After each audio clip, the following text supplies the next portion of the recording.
दही को छाछ बनाती है, दही में से उसका मक्खन को बाहर निकालती है। इस काम में मथानी आती है। अब जो मथानी की तरह राग और द्वेष रूपी दो डोरियों से अपन संसारी जीवों को घूम रहे हैं। क्या कर रहे हैं? घूम रहे हैं, यानी भ्रमण कर रहे हैं इस संसार में।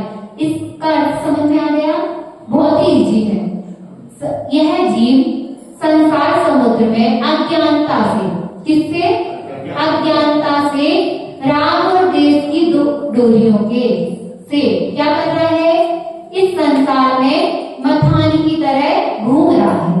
क्या हो रहा है? घूम रहा है।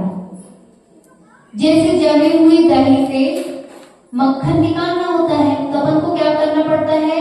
पहले तो एक मटका लेके आते हैं, लाते हैं ना, एक पात्र की आवश्यकता होती है, उसमें अपन ने पूरा दही भर दिया। अब दही जमा है तो अपन उसको मक्खन निकालना है तो उसके लिए क्या करना पड़ेगा? मथानी डालनी पड़ेगी। और अब मथानी नहीं आएगी तो उसमें क्या करना पड़ेगा? मथानी को ऐसे रख देंगे तो क्या दही निकल आएगा? मक्खन निकल आएगा क्या? नहीं निकलेगा। उसमें मथानी को पहले उसमें बांधना पड़ेगा रस्सी से। अब रस्सी से बांध देंगे तो क्या होगा? दही निकल आएगा क्या? बिना बरसात के दही हो जाए में से मक्खन निकल आएगा क्या? नहीं निकलेगा।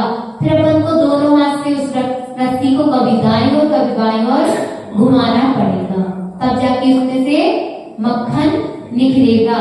उसी प्रकार से जो राग और द्वेष रूपी जो से जिससे मथानी बंधी, यानी अपन बंधे हुए हैं राग और द्वेष से, तो उसको कभी राग अपन को किसकी ओर खींच रहा है?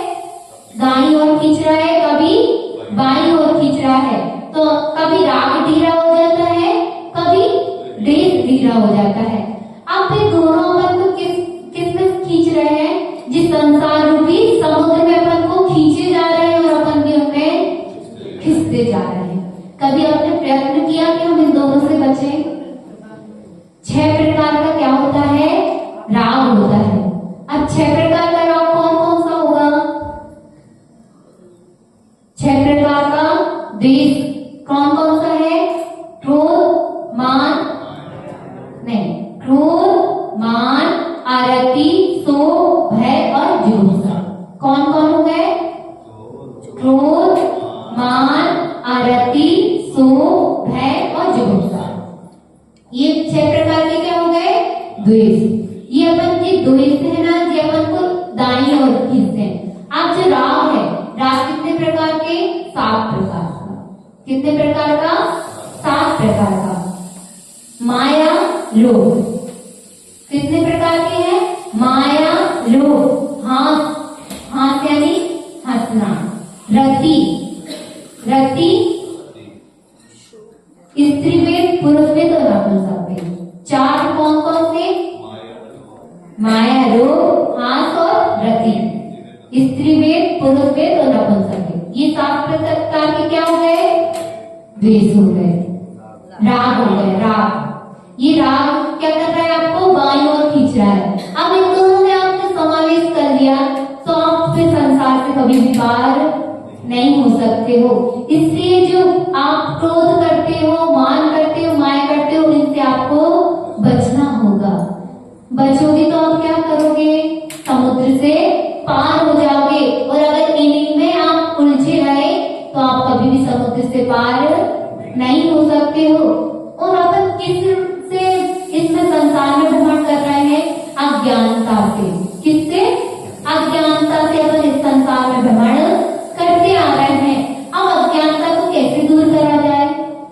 अज्ञानता को आप किस रूप से दूर कर सकते हो? तो अज्ञानता को आप जो स्वाध्याय कर रहे हो, स्वाध्याय करके आप उसको दूर कर सकते हो। मगर स्वाध्याय कर सकते हो क्या? कभी आपने किया स्वाध्याय? किया। हर दिन के करते हो कि एक दिन कर लिया? कभी कभी करते हैं। कभी कभी करोगे तो क्या आपका संसार समुद्र पार हो जाएगा आपसे? अज्ञान आपके अंदर बहुत सारा भरा है, उसको ज्ञान में परिवर्तित करने के लिए खूब सारा ज्ञान की जरूरत पड़ेगी। तो ज्ञान कैसे आएगा? स्वाध्याय करने से। गुरुजियों के प्रवचन सुनने से। आएगा कि नहीं आएगा? और उसमें अपना मन लगता ही नहीं है। क्यों? अनादिकाल से तो अपने अज्ञान रूपी संस्कार आ रहे हैं। उसको संसार से पार होने के लिए अपन को कैसा अच्छा वाला ज्ञान चाहिए। अच्छा वाले ज्ञान के लिए अपने में इतना संस्कार ही नहीं है। तो कहते माता जी हम प्रवचन सुनते तो हमको नींद आ जाती है, अच्छा नहीं लगता है। क्या होती? अरति आती है, उसमें प्रीति नहीं आती है। अब प्रीति लाने के लिए क्या करना पड़ेगा? आपको जब ऑफिस नहीं जाना होता तब भी तो जाना पड़ता है ना। आपका मन हो ना हो तब भी आपको ऑफिस जाना होता है। उसी प्रकार से आपका मन लगे या ना लगे मगर आपको स्वाध्याय करना ही पड़ेगा। अगर स्वाध्याय हर दिन का प्रतिदिन करोगे तो आपका अच्छा संयोगक्षम बढ़ेगा, और आपका संयोगक्षम बढ़ेगा तो आपको एक न एक दिन सिद्ध पद की प्राप्ति हो जाएगी। अब ऐसे आप समुद्र देखा आपने? देखा है कि नहीं देखा? सभी ने समुद्र को देखा है। अगर समुद्र के एक छोर पर पेन रख दे और पेन में जो निप होती है दूसरे छोर पे रख दे, कि दोनों चीजें मिल जाएंगी आपको? मिल तो सकती मगर बहुत कठिनाई लगेगी ना। समुद्र में ढूंढना बहुत बड़ी बात नहीं है, उसमें अपन ढूंढ सकते हैं। मगर जो अपना संसारी समुद्र में अपन जो मनुष्य को खो रहे हैं उसको ढूंढना बहुत मुश्किल बात है। मनुष्य पर्याय मिलना बहुत कठिन है। आप पैर मिलना बहुत सरल है, मिल भी जाएगा आपको पैर उसमें समुद्र में। मगर एक बार आपकी मनुष्य पर्याय चली गई ना तो उसको ढूंढ पाना असंभव है। इसलिए आपकी जो मनुष्य पर्याय मिली है उसमें थोड़ा सा आप धर्म का कार्य कर लो तो आपको मनुष्य पर्याय तो फिर से मिल ही जाए। इसलिए आप थोड़ा सा पुरुषार्थ करो। और अहिंसा में विश्व धर्म की